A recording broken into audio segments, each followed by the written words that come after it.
So big news back home, Alexander Isak Yes, correct. has not turned up on the trip. What do you think about that? I mean, overall, our fan base is quite sad. Especially those in Malaysia as well. We have a very big debate.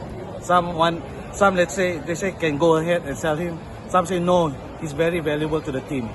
But for me personally, if any club give us good money for it, the right amount of money, like 150 million and above, let him go. Yep. Are you disappointed with the way it's turned out? It's very disappointing because it's like it's quite a bit late in the transfer window, right? Yeah. So we're not able to find replacement. Might be, yeah. But if let's say Isak goes and we get the money, I'm hoping we get another big star striker, maybe Sesko. Yeah. That'd be a good sign as well. Yeah, will be exciting for us. Yeah. See what happens. Let's see what happens. Yeah. Thanks for your time. Cheers. Okay, cheers. How with that? Well, we have arrived in Singapore for Newcastle United's big clash with Arsenal, and there's only really been one thing dominating the agenda in the world of Newcastle United. There's no escaping from it. Alexander Isak is not with the squad, and Newcastle fans have been reacting here in Singapore.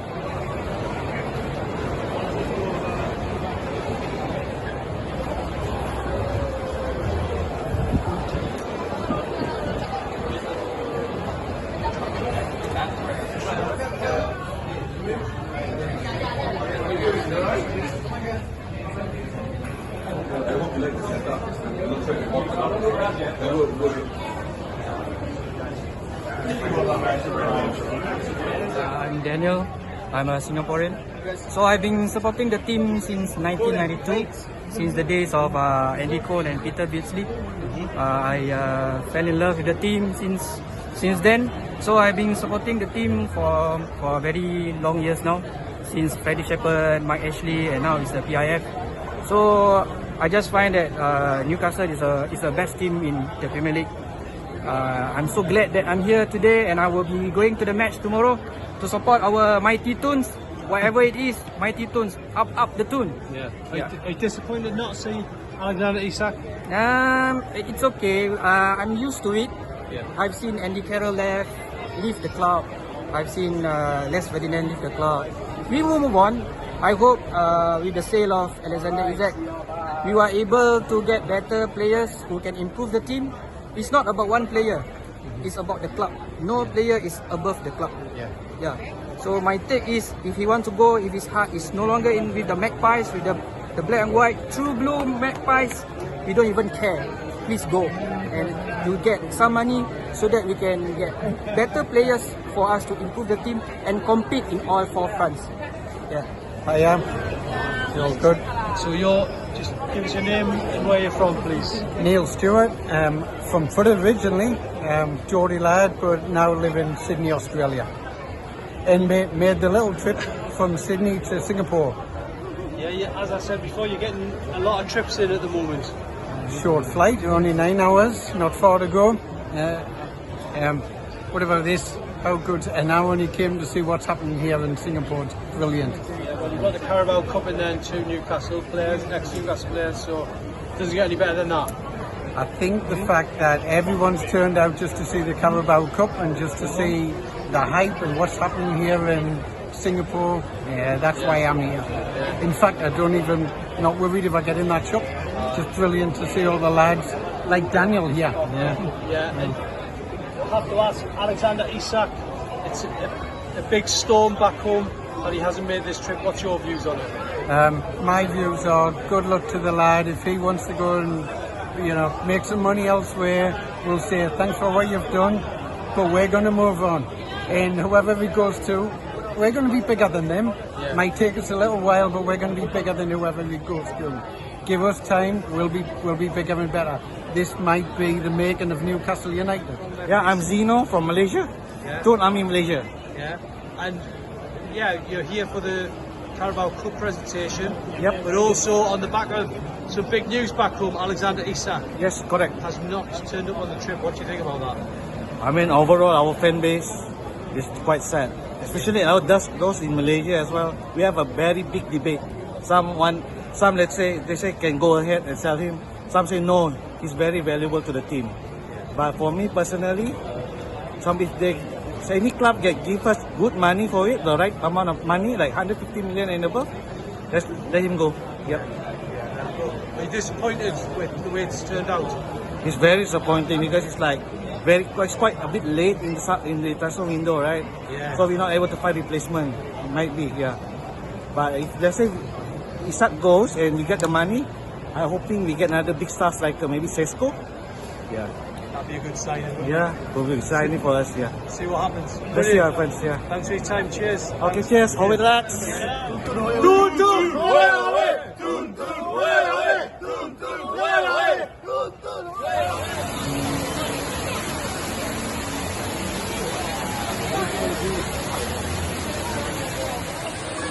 Well, we've arrived in Singapore for the start of Newcastle United's Far East tour.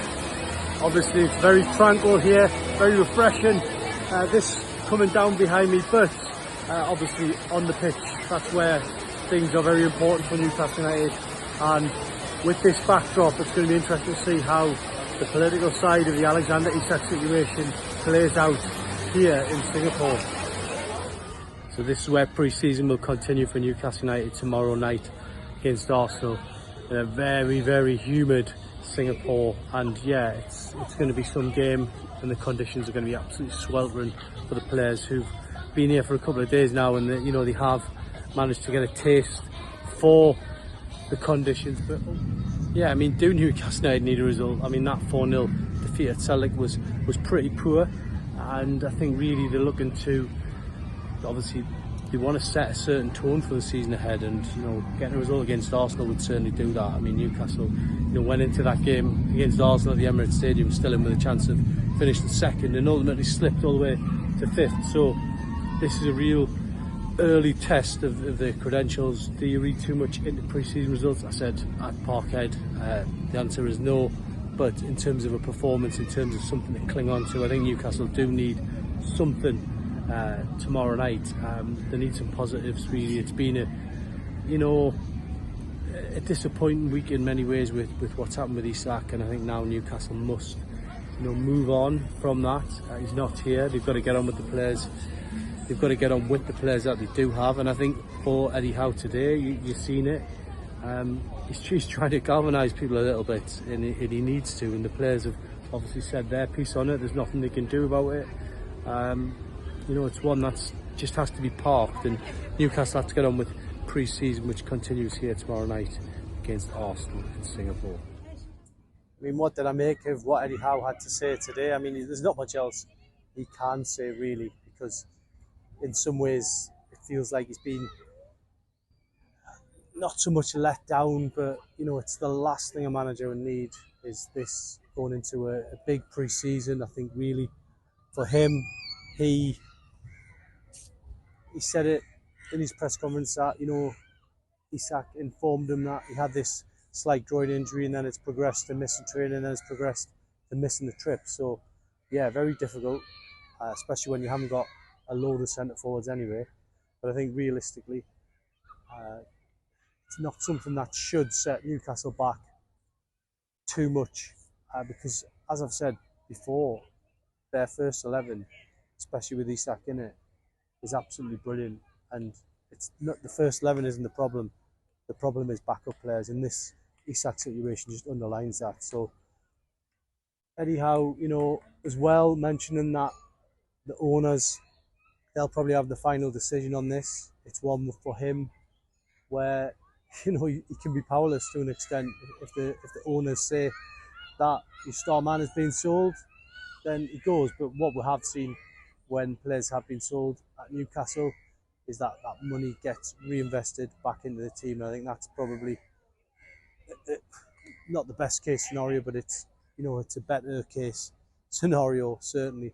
But yeah, for me, Eddie, sent out again to do all the talking. There's not many people around him. We do believe executive appointments are close. That can't come quick enough. Eddie Howe's had a lot to deal with in this pre-season already, and he now must take this on to these three crunch games. It's going to be tough.